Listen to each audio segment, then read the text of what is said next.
오늘도 동의보감을 읽어드리도록 하겠습니다. 저번에 이어서 재밌고 유익한 동의보감, 더불어 건강한, 아무튼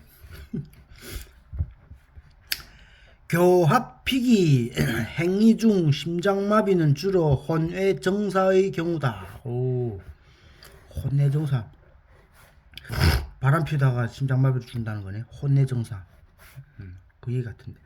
아무튼 요새 아무리 은행인이 시험관 악인이 하여 생식 행위가 과학화된 것처럼 느껴지더라도 생명이 잉태되어 탄생한다는 것은 생각할수록 오묘하고 신비로운 일이라고 아니할 수 없다. 역사를 보면 개인이나 국가나 또 크게는 인류 문명이 쇠퇴하여 망할 때에는 생명에 대한 애경이 없어지고 성풍속이 문란하게 된다. 영화 장면에서 불륜한 남녀관계를 저지르는 전주곡으로서 흔히 우레와 천둥의 요란한 광경이 나오게 마련이다. 그런 결합에 의해서는 결코 건전하고 축복받은 아기를 잉태할 수 없다는 것을 옛사람들은 강조하고 있다. 남녀가 교합을 할 때 피해야 할 경우, 크게 바람이 불거나 비가 오거나 안개가 자욱할 때, 크게 춥거나 덥거나 할 때, 내성 천둥과 벼락이 치며 하늘이 캄캄하게 되며 일식 월식이 있을 때, 무지개가 설 때, 지진이 있을 때는 피해야 하며, 만약 범하면 크게 해로워 불길하니 남자의 경우는 해독이 100배나 되어 여자도 병이 생기고 아기를 낳으면 반드시 미치거나 바보이며 머리가 둔하고 벙어리, 귀머거리, 팔다리 병신, 장님 등이 정박하나 기형아를 낳게 되며 죽지 않고 출산되더라도 다병단명하고 불인한 악당이 된다. 오, 또 이것도 이게 지금 성관계 할 때 성관계를 피해야 할 상황은 바람이 크게 불거나 비가 오거나 안개가 좌우하거나 너무 춥거나 너무 덥거나 그리고 내성 천둥과 벼락이 치거나 하늘이 캄캄하고 일식이 되고 월식이 되고 무지개가 서고 지진이 있을 때는 성관계를 하면 안 된다는 거예요. 이때 애를 가지면 애가 이렇게 뭐 기머거리 되지 않으면 팔다리 병신 아니면 장님 되고 정박과 벙어리 둔하고 뭐 나쁜 건 다 돼. 기형아가 될 수도 있고 죽지 않고 출생해도 살아도 단명하고 오래 못 살고 불효한 악당이 될 수 있다는 거니까. 옛날에 이렇게 나왔네. 또 교합의 장소도 신성한 곳을 택하여야지 들판, 사당, 절간, 무덤 등에서는 절대로 불가하다고 하였다. 교합을 할 때는 사당이나 절간, 무덤 등에서는 절대 하지 말아야 된다는 거니까. 법에 따라 올바르게 시행하면 복덕이 많고 크게 총명하고 착한 아기를 하늘로부터 점지받게 된다. 행위 중에 심장마비로 불행하게 되는 경우는 혼외정사인 경우가 많다는 요즘 통계도 있는 것을 보면 역시 점잖아야 할 것은 아닌가. 어쨌든 조심해야 된다는 거예요. 해송자, 잣을 장복하면 몸이 따뜻해지고 오래 산다. 우리 속담에 호황스럽게 자라났다는 표현을 돈피 옷 잣죽이라 자랐느냐라고 하는 것이 있다. 돈피 옷 잣죽에 자랐느냐. 돈피는 노랑 담비 모피이며 가장 비싼 것으로 되어 있는데 요즘으로 말하면 민크코드에나 해당되는 것일까? 잣죽 먹는 것이 역시 사치스러운 조건이 되어 있다. 또 진피죽 먹고 잣죽 트림한다라는 속담은 실상은 보잘것없으면서도 겉으로 훌륭한 것처럼 꾸민다는 형용인데 여기서도 잣죽이 나온다. 이렇게 잣죽은 예로부터 귀하고 비싼 것으로 되어 왔다. 잣을 해송자라고 하며 옛날부터 우리나라의 특산으로 되어 있어 신라 때부터 우리의 잣이 진상품 또는 교육 상품으로 중국에 건너간 기록이 사서나 기록에 많이 나오고 있다. 중국에서는 잣을 신라 송자라고도 했다. 지금부터 1000여 년 전에 나온 송나라 태종 때의 계보본초라는 본초책에 다음과 같은 말이 나온다. 신라잣은 신선도를 닦는 사람들이 먹으며 신라에서 자주 진상하여 온다. 중국산 솔씨는 알이 잘고 효력이 약하다. 잣이 그러니까 옛날 1000년 전부터 이게 중국에 수출도 하고 했다는 거야. 여기 조선 땅이라는 데서 우리나라에서 난 잣이 그렇게 좋다는 거죠. 그러니까. 일본에서도 예로부터 우리 잣이라면 침을 흘렸고 요새도 관광 오는 일본 사람들이 잣을 귀물로 친다.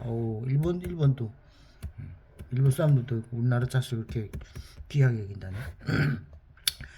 잣을 장복하면 몸이 산뜻해지고 장수불로하며 조금 먹어도 영양이 된다. 죽을 만들어 상보하는 것이 가장 좋다.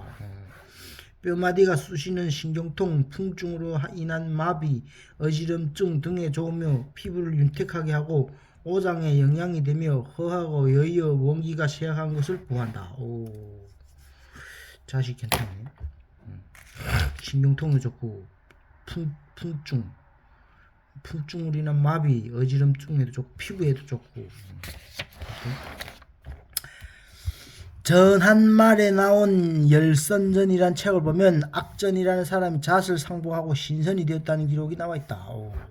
잣을 상보하고 잣을 계속 꾸준히 먹으면 신선도 된다는 얘기.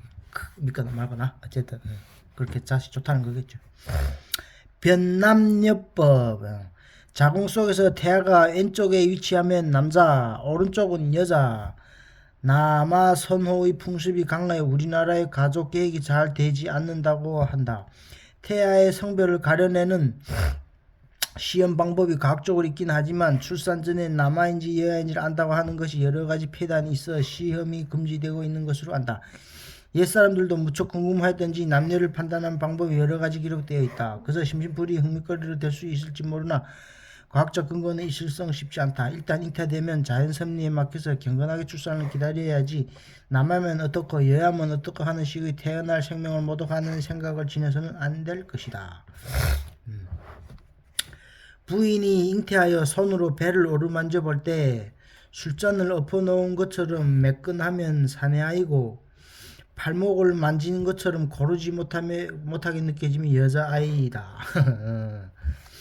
여자가 임신하였을 때 왼쪽 젖에 멍울이 생기면 남자아이고 여자가 임신할 때 왼쪽 젖에 멍울이 생기면 남자아이이고 오른쪽 젖에 멍울이 생기면 여자이다. 임신 중인 여자를 남쪽으로 향하여 걸어가게 하다가 뒤에서 불로 되돌아오게 할 때 왼쪽으로 머리를 돌리면 남자아이고 오른쪽으로 돌리면 여자아이다. 옛날에도 이런 말이 있었던 거니까.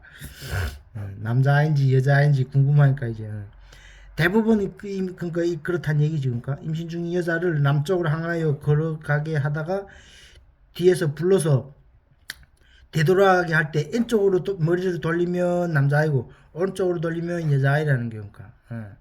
그리고 여자가 임신할 때 왼쪽 젖에 멍이 생기면 남자아이고 오른쪽 젖에 멍이 생기면 여자아이라는 게 그러니까. 아무튼 왜 그렇게 될 수밖에 없느냐를 이치를 따져서 설명까지 하고 있는데 이는 남태와 여태는 자궁 속에서 왼쪽과 오른쪽으로 나뉘어 위치하고 있기 때문이라는 것이다. 임신 4개월이 되었을 때 남녀를 구별하고자 할 때는 맥을 짚어보아 왼쪽이 빠르면 남자, 오른쪽이 빠르면 여자이고 양쪽이 똑같이 빠르면 남자 쌍둥이인 경우가 있다. 쌍둥이인 경우도 또 맥을 짚어보면 또 알 수 있다는 거예요. 이거. 옛사람들은 태아를 감별하는데도 이렇게 유머스러하고 여유가 있었던 것이다. 아무튼 재밌는 내용입니다. 이육보음 양은 생기고 음은 사기가 아니다. 얼굴의 근육만 보더라도 좌우 양쪽에 서로 잡아당기고 있기 때문에 얼굴 표정이 균형 잡힐 수 있다. 만약 오른쪽 근육이 마비가 되면 얼굴이 왼쪽으로 찌그러지기 마련이며 입도 왼쪽으로 삐뚤어진다. 우리의 자율신경계도 교감신경과 부교감신경의 대립 가운데서 평형이 유지된다. 혈액이나 체액도 산성물질과 알칼리성 물질이 평형에 의하여 언제나 일정한 수온이온 농도를 유지할 수 있다. 만약 균형이 깨져서 심한 산성이 되거나 알칼리성이 되면 병이 생긴다. 이와 같이 서로 대립되는 두 가지 성질을 동양 철학에서는 음과 양으로 표현하고 있으며 인체는 음양 균형 가운데서 성립된다고 보고 있다. 그런데 이와 같은 음양의 개념을 잘못 오해하여 양은 생기이고 음은 사기라고 착각하여 양은 많을수록 좋다 생각하는 수가 있다. 양 중에도 음이 있어야 하고 중에도 양이 있어야 건강이 성립되는 오묘한 이치가 근래 과학으로도 이해되고 있다.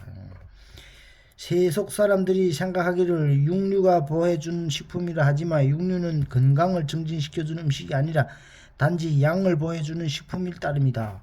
요즘 허약하다는 사람들이 양기가 모자라서 약한 것이 아니라 반대로 음기가 모자라기 때문인 경우가 많다. 그런데 육류로 음을 보해주겠다는 것은 나무 위에서 물고기를 구겠다는 것과 마찬가지로 얼토당토 않는 것이 아니겠는가. 얼토당는 것이 여기서 말하는 음과 양은 요새 관심이 많은 알칼리성 체질과 산성 체질로 생각하면 된다.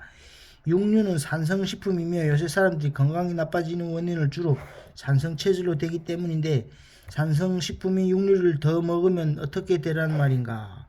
짜게 먹는 것이 나쁘다는 것은 소금이 나트륨은 양이고 나트륨이 양이라네. 채소의 칼륨은 음인데 그 균형이 깨져서 나트륨이 많아지면 양의 병인 고혈압이 된다는 것이다. 알칼리성과 산성을 이제 골고루 섭취해야 된다는 거니까. 고기는 그러니까 이게 육류는 이제 저기 음이라는 거지. 육류는 건강을 증진시켜주는 음식이 아니라 단지 양이라는 거니까. 그러니까 음과 양이 조화롭게 이루어져야 된다는 거. 육류는 그러니까 고기식품은 이게 산성식품이라는 거야. 이 산성식품은 양에 속한다는 거니까. 그러니까 이럴 때는 고기를 많이 먹는 사람들은 산성식품을 줄이고 알칼리성 식품 음을 보하는 그걸 채소의 칼륨을 채소 같은 걸 많이 먹어야 된다는 거니까. 채소하고 고기를 그러니까 적절하게 먹어야 된다는 얘기야 어쨌든. 아무튼 오늘은 여기까지.